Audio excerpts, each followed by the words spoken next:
Well, it was all fun and games before the match today. Felipe Melo was back at Rams Park cheering the stands on. The players looked good. The crowd was excited. Then the game started. They say, May us bism, May is ours. May might be, but April definitely is not. So, Spore, we couldn't beat them in 2 games this year. They beat us in the first half of the season. We all thought today, I know I did, this would be the revenge game. We would win. We did not win this game. We drew this game 1-1. I'm frustrated, just like I know all of you are. What was a 7-point lead is now a 2-point lead. Now, we've got Gençlerbirliği next week, so that's good. But then we have Fenerbahce the week after. Win that game, we're in great shape. Draw that game and Trabzon wins, we're in trouble. Lose that game, we're in big trouble. I did not think I would ever imagine saying we might lose that game a few weeks ago. But right now, to be honest, it doesn't look like Okan has a plan. It looked like his plan started with Osimhen, and now that he doesn't have it, it's just not working. Even last week in the win, yeah, we scored 3 goals, but it was 2-1, and it was very close to being 2-2. They had a wide open goal in front of them before we scored the Lamina late. So far, coming back from the break, we've lost to Trabzon, drew at home in Rams Park with Kocaeli, and had a hard-fought 3-1 win at Göztepe. Let's talk about the lineup that we had today. Barış started at striker once again, which is good. I still think he needed to be the striker and not Mario Emanuel Icardi. Then this week you had Sara start back in the midfield. He was kind of injured last week, and it appears that Asprilla was hurt this week. So it's good that we had him back so that he could play.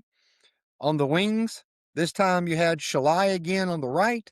I know a lot of people criticized Shalai last week because he doesn't seem to have the finishing skills, but he was on the right. Sane was on the left. Torreira in the middle with Ilkay. You didn't have Lamina this week. And on the back, one change, you had Sachaboy, Sanchez, Abdulkarim back from suspension, and Jakobs is starting for Aaron this week. And of course, we had Urjan at keeper. So we looked fine starting the game. The energy was good. The team looked good. The attack looked decent. In the 30th, you had this great pass from Jakobs, swung it in. Sane, of all people, with the header. So I know we've been criticizing Sane a little bit, but the past 2 games, an assist and a goal. So that's not too bad. But then that was it. Nothing else in the half. It was 1-0 at halftime. The second half started, and you could feel it. You could feel it. Kocaelispor was getting more possession. They were attacking more. Our attack just wasn't there. You don't have one of the top strikers in the world who we focus our offense around. And Okan's a good coach, but there's not many coaches I think would be good enough to compensate without having him there and keep on performing like you would. So I'm criticizing Okan without really hammering him too much because this team should be able to score goals. If you look around at the team, you've got Barış, you've got Leroy Sané, you've got Noah Lang, you've got Ilkay Gundogan, you've got Lamina, you've got players, you've got Mario Icardi. You have players. These are supposedly much better players than what Kocaelispor has. But we could not outscore Kocaelispor with them. I'm not sure what Okan's, I know we like to press, but what's his attack plan? I just don't know. I can't see it. It just looks like individual players trying to do something. And I think teams are figuring that out. And they're making sure that our big-time skill players aren't there. Because, when you watch the game, Osimhen, If he gets the ball, there's 3 people around him. There's always 1 to 2 people tracking him. That leaves someone else open, right? With those 2 men not there, they're just going to man us up. They're going to zone us. They don't have to bracket someone else with 2 players. There's no one else that lethal that's out on the pitch. So that allows them to play a more balanced defense, and that's harder for us to break. You've seen some of the goals we've scored. They don't come from the run of play. We're just having a hard time figuring this stuff out. And so then in the 72nd, what happens? After a scramble box, a substitute scores for Kocaelispor, and it's 1-1.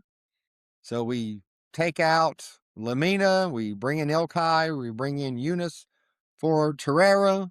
Cardi comes in, and Yunus has a nice shot from outside the box. With any luck, would have went in. It bounced outside of the box, and we had a corner. We were threatening, but Kocaelispor was still threatening.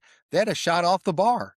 At one point around the 80th minute, I was thinking we'd be lucky to even get a point out of this game. Yeah, Selçuk Inan, he's got his ex-club's number, that's for sure. It looks like he's trying to audition for the job whenever it does come open.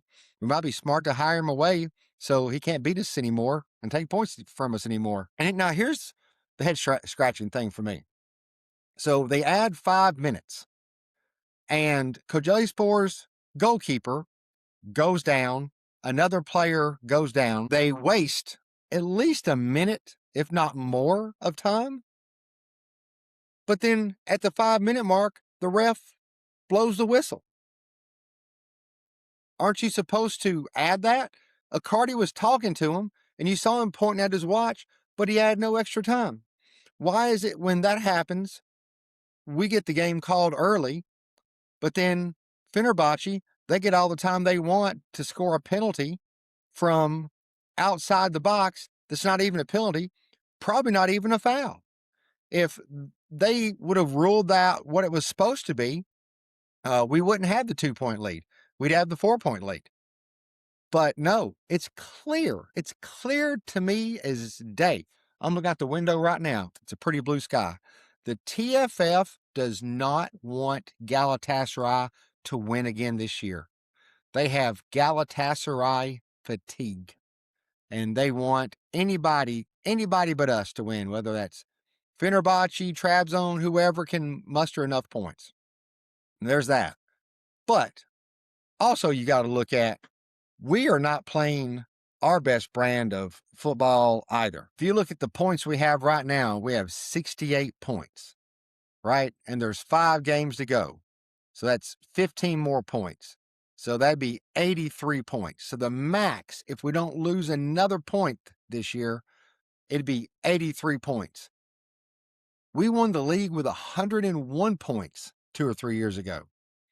So do you see the drop-off?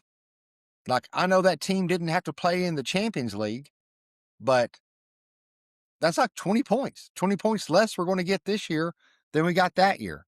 And this is the other thing that bothers me. We can beat Juventus. We can beat Liverpool twice. And we can't beat Kocaelispor. We have a better record against Liverpool this season than we have against Kocaelispor. It's just nuts. It's nuts. I hate to have to do it with this type of episode, but one of our watchers, I want to wish him a happy 30th birthday. His name is Grant. He has a wonderful, apparently Turkish girlfriend who emailed us and asked us to say something to him. So Grant, sorry, this is the result you got for the week of your birthday, but we hope you have a great birthday, and hopefully we'll win against Gençlerbirliği later this week. That'll be a much better present for you. And while we're stopped, I want to tell you about NordVPN, our wonderful little sponsor that we have. We've got a much easier link for you to use right now than what we had before. The new link is this, just nordvpn.com/TGS, which is the Galatasaray Show. That's much easier to remember than to have to go look in the show notes and all that fun stuff. Current offer that we have is you get 76% off the regular price. So what would be $11.59 drops down to $3.09. And that gives you 3 extra months as well. So click on the link and sign up. Protect yourself from the evil people in the dark web and watch Galatasaray wherever you want. So where does this leave us? It leaves us 2 points ahead of Fenerbahce. Trabzonspor is right behind. Thankfully, we have no midweek game this week, so we can prepare for our trip to Ankara and Gençlerbirliği. We should get those 3 points on the road. So then the worst will be coming back to Rams Park the Sunday after, and I'll be there. I'll be in Istanbul next Friday. I'll be there next Friday. Next Friday, I haven't been to a Fenerbahce derby since 2007. We won that one 1-0. I want to win this derby again. So again, if we can stay at least, now it could be more, stay 2 points ahead, beat Fenerbahce, and move it to 5. After that, there's just 3 games left. Away at Samsunspor, away at Kasımpaşa, and home to, I think, Antalyaspor. So we have a 5-point lead with 9 points, 9 games, 9 points possible in 3 games to go. So I feel pretty good about that. They said they've got a carbon fiber glove. We talked about this in 2 episodes ago. They were developing something for Osimhen. This is supposed to be harder than bone or metal, but very light. And Osimhen did return to training with the team yesterday for the first time. He was at the stadium today in a VIP box cheering. So that's who we need. We need one of the best strikers in the world back on the pitch so we can score more goals. Because one goal is just not going to cut it. Our defense is good, but it's not shut them out every game good. Also, this was Barish's 200th game in a Galatasaray uniform. So God bless him. I remember him a few years ago when he was just a wild child out there running crazy. Now look at him. He's wearing the captain's armband and he's become almost like a Galatasaray legend. So if he wins another championship this year, he'll for sure be. But yeah, frustrating, tough day. We're not used to dropping this many points. Like I said at the beginning, May might be ours, but this season, April, so far, certainly is not. So thank you for watching. If you like it, give us a thumb up. If you are enjoying it, please subscribe, tell your friends, and Heidi in Buke, Jim Bone.